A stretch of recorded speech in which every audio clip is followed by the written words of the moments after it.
Assalamualaikum warahmatullahi wabarakatuh. Kisah Nabi Saleh alaihissalam merupakan nabi kelima dari 25 nabi utusan Allah Subhanahu wa Ta'ala yang menerima wahyu untuk dirinya sendiri. Beberapa ulama meriwayatkan jika Nabi Saleh alaihissalam memiliki seorang ayahanda bernama Ubay. Nabi Saleh alaihissalam diangkat oleh Allah Subhanahu wa Ta'ala sebagai seorang nabi pada tahun 2100 sebelum Masehi. Pada saat itu Nabi Saleh diutus Allah Subhanahu wa Ta'ala untuk berdakwah kepada kaum Tsamud, salah satu kaum keturunan dari Nabi Nuh alaihissalam. Kaum Tsamud adalah kaum yang pandai dalam arsitektur. Kemampuan kaum Tsamud di bidang arsitektur sangatlah mengagumkan. Mereka pandai memahat bakit berbatu dan mampu membuat banyak bangunan tinggi yang megah.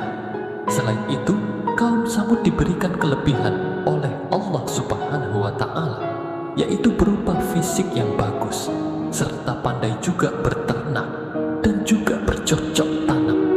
Pada saat itu, diketahui kaum Tsamud menyembah berhala, sesuai yang dilakukan secara turun-menurun oleh nenek moyang mereka. Pada saat Nabi Saleh alaihissalam datang, kaum Tsamud sangat menghormati Nabi Saleh alaihissalam karena mereka menaruh harapan pada beliau untuk meneruskan tradisi kaum Tsamud, yaitu menyembah berhala.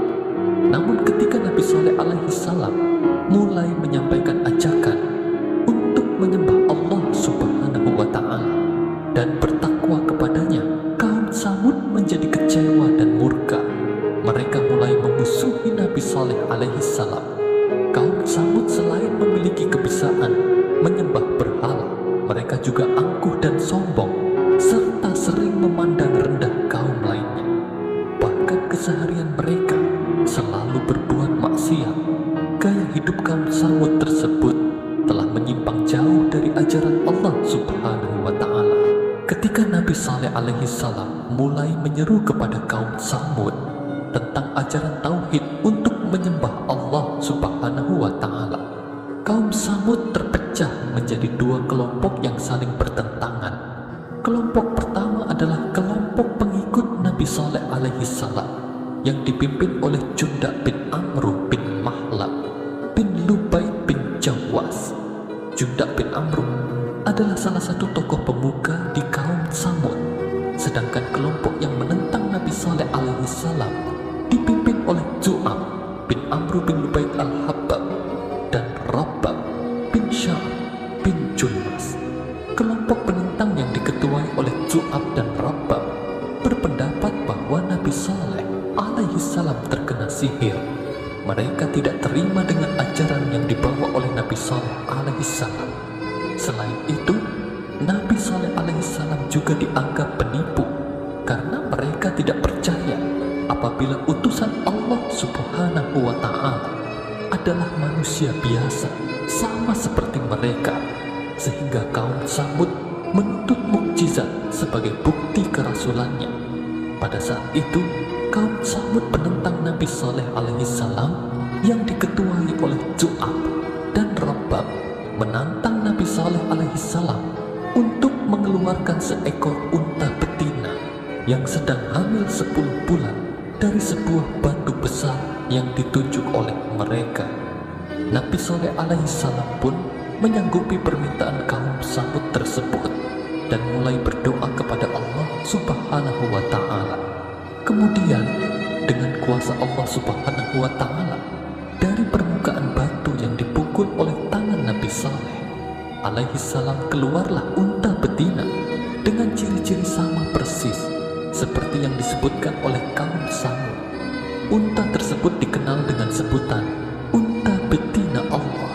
Terperanjatlah mereka dengan kejadian mukjizat tersebut yang membuat sebagian kaum penentang Nabi Saleh alaihissalam justru berbalik dan beriman kepada Allah Subhanahu wa Ta'ala. Namun masih ada pula kaum yang masih pada pendiriannya dan menganggap Nabi Saleh alaihissalam adalah pembohong dan penyihir. Lalu Nabi Saleh bersabda, "Hai kaumku, Inilah unta betina dari Allah sebagai mukjizat yang menunjukkan kebenaran untukmu. Sebab itu biarlah dia makan di bumi Allah, dan janganlah kamu mengganggunya dengan gangguan apapun yang akan menyebabkan kamu ditimpa azab yang dekat. Quran Surat Hud ayat 64. Dan janganlah kamu sentuh unta betina itu dengan sesuatu kejahatan yang menyebabkan kamu akan ditimpa oleh azab hari yang besar. Quran Surat Asy-Syu'ara ayat 156. Nabi salah berpesan pada umatnya untuk tidak berbuat jahat pada unta betina Allah. Bahkan Nabi Saleh alaihi salam pun mengizinkan orang-orang untuk memarah dan mengonsumsi susu unta tersebut. Namun hal tersebut tidak membuat mereka bersyukur. Justru kaum penentang Nabi Saleh menganggap bahwa unta betina tersebut adalah faktor utama yang membuat sumber mata air mereka berkurang. Banyak kaum Samud yang menentang Nabi Saleh alaihi salam merasa kesal karena gara-gara unta betina Allah tersebut ternak mereka menjadi kekurangan air. Mereka menganggap kehadiran unta betina tersebut hanya akan menambah beban mereka karena menghabiskan jatah air di sumber mata air. Akhirnya mereka pun segera memikirkan rencana jahat untuk melenyapkan unta betina tersebut. Di antara orang-orang yang berencana melenyapkan unta betina tersebut terdapat dua wanita yang menjadi provokator rencana tersebut. Dua wanita tersebut adalah Syaduk binti Mahya bin Zuhair al-Mukhtar dan Unaizah binti Gunay bin Mijlas. Setelah itu, mereka mengawasi unta betina tersebut setiap waktu sampai pada waktu unta betina tersebut sedang minum air di mata air. Lalu secara cepat Syaduk memanah betis unta tersebut sembari Unaizah menghuluskan pedang di bagian perut unta tersebut.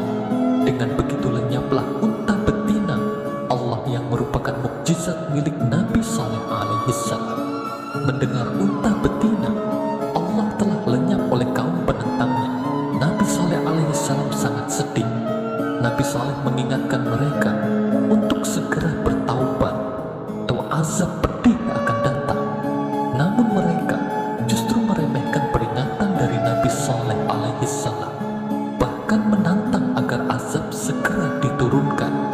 Maka Nabi Saleh alaihi salam pun berpesan kepada mereka untuk bersukaria selama 3 hari sebelum datangnya azab, seperti yang diriwayatkan dalam Al-Quran Surat Hud ayat 65. Setelah mendengar peringatan dari Nabi Saleh alaihi salam tentang azab Allah subhanahu wa ta'ala akan datang 3 hari ke depan, kaum Samud penentang Nabi Saleh alaihi salam mereka bersukaria dan mengadakan pesta besar sambil mengejek Nabi Saleh alaihi salam.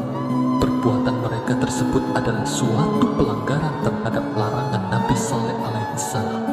Oleh sebab itu, Allah subhanahu wa ta'ala menjatuhkan kepada mereka hukuman, yaitu membatasi hidup mereka hanya dalam tempo 3 hari.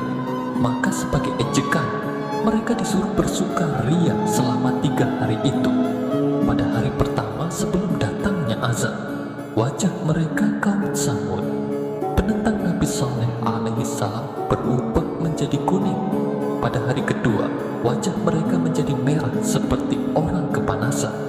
Dan pada hari ketiga, wajah mereka menjadi berwarna hitam. Diriwayatkan oleh Ibnu Katsir, pada hari keempat setelah matahari terbit, maka datanglah azab Allah subhanahu wa ta'ala yang dahsyat kepada kaum Samud yang ingkar. Azab yang diterima oleh mereka adalah terdengarnya suara keras dari langit, dan terjadilah gempa bumi yang dahsyat sekali. Para kelompok penentang Nabi Saleh alaihi salam pun mati bergelimpangan di rumah mereka masing-masing. Wallahu a'lam bishawab.